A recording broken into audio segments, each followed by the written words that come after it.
All right, you guys, number 2, this is Mr. Borish's lawn problem. Okay, so it says Mr. Borish's lawn is evaporating as day goes on. It says from time equals 1 to time equals 9, the amount of snow in his lawn can be modeled by the equation. So, okay, so here's the equation that we're talking about. S of t is 3 over t. You guys, I'm going to rewrite this. S of t is really, if I bring that to the top, 3t to the negative 1. That's just a nicer way to write it. Okay, so find the average rate of change. Okay, so you do need to know this. This is f of b minus f of a all over b minus a. Okay, and I'm going from time equals 1 to time equals 9. So if I plug that in, I'm going to get f of 9 minus f of 1 all over 9 minus 1. And you guys, I crossed off use appropriate units because we're going to really hit units in the physics part of calculus, so it's not really that important right now. Okay, f of 9. And now, you guys, look, one thing about this is that the function is called s, and I'm using f here. So you could technically change all of this to, like, s of 9. Right, because your function has a different name at this point. So no matter what the name of the function is, just go ahead and change it to that. So s of 9, that means plug 9 into here. So I'm going to get 3 over 9 minus, and then s of 1, that means plug 1 into here, minus 3 over 1 all over, and then 9 minus 1 is 8. Okay, let's find myself a common denominator here. So this is going to be, oh, actually, I'm so stupid. We could just do this instead. Okay, let's try this again. Okay, so look, 3 over 9, this guy reduces to 1/3. So I have 1 over 3 minus 3 over 1 all over 8. Now let's find a common denominator that's not so big. So this is really 1 over 3 minus 9 over 3 all over 8. So that's negative 8 over 3. And then dividing by 8 is the same as multiplying by 1/8. So these are going to cancel, and you're going to get negative 1/3. Okay. Find the instantaneous rate of change. We talked about this today. Instantaneous rate of change is the derivative at a specific point. So I'm looking for s prime of 3. That's all that's asking. Please make sure you know that for the test.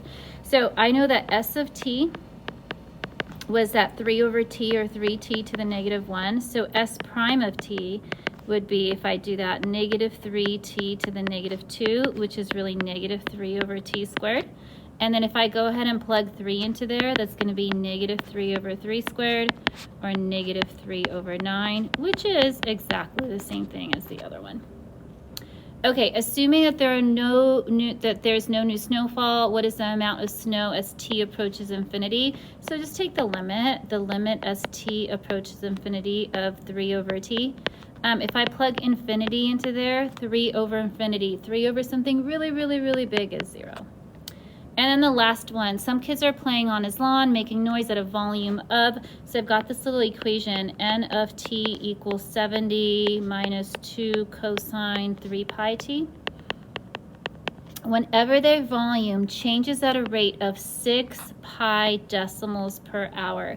Now, you guys, when you have a volume changes at a rate, okay, this actually means derivative, okay? So it's saying when n prime of t is 6 pi, when is the first time after time equals 0 that Mr. Borish will yell at his kids? So basically, I need to take the derivative of this and set it equal to 6 pi. Ew, that sounds really gross. So let's find that. M prime of t, the derivative of 70 is nothing. This is a constant, so it's negative 2. Derivative of cosine is negative sine of 3 pi t, but then I have to chain rule it. The derivative of 3 pi t is 3 pi.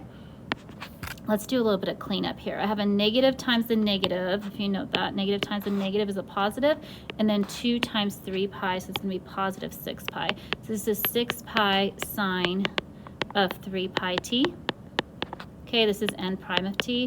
And notice that they wanted n prime of t to equal 6 pi, so I'm going to go ahead and replace this with 6 pi equals 6 pi sine of 3 pi t. Now I have to solve for time. Okay, if I divide by 6 pi, right, divide by 6 pi on both sides. Okay, that's going to give me that 1 equals the sine of 3 pi t. Okay, now you guys, on the unit circle, remember this is 1, 0, 0, 1, negative 1, 0, 0, negative 1. So when is the first time that sine actually equals 1? It's right here, right? So the first time that's happening is at pi over 2. Okay, so I'm trying to see when does sine equal 1? Sine equals 1 here at pi over 2.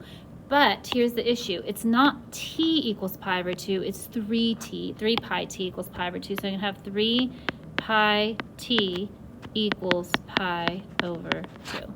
Okay, if I divide both sides by 3 pi, divide by 3 pi, I'm going to get t equals pi over 2 times, multiply by the reciprocal, 1 over 3 pi. So these guys cancel out and you get 1 over 6. Okay? So there's Mr. Borsch's problem.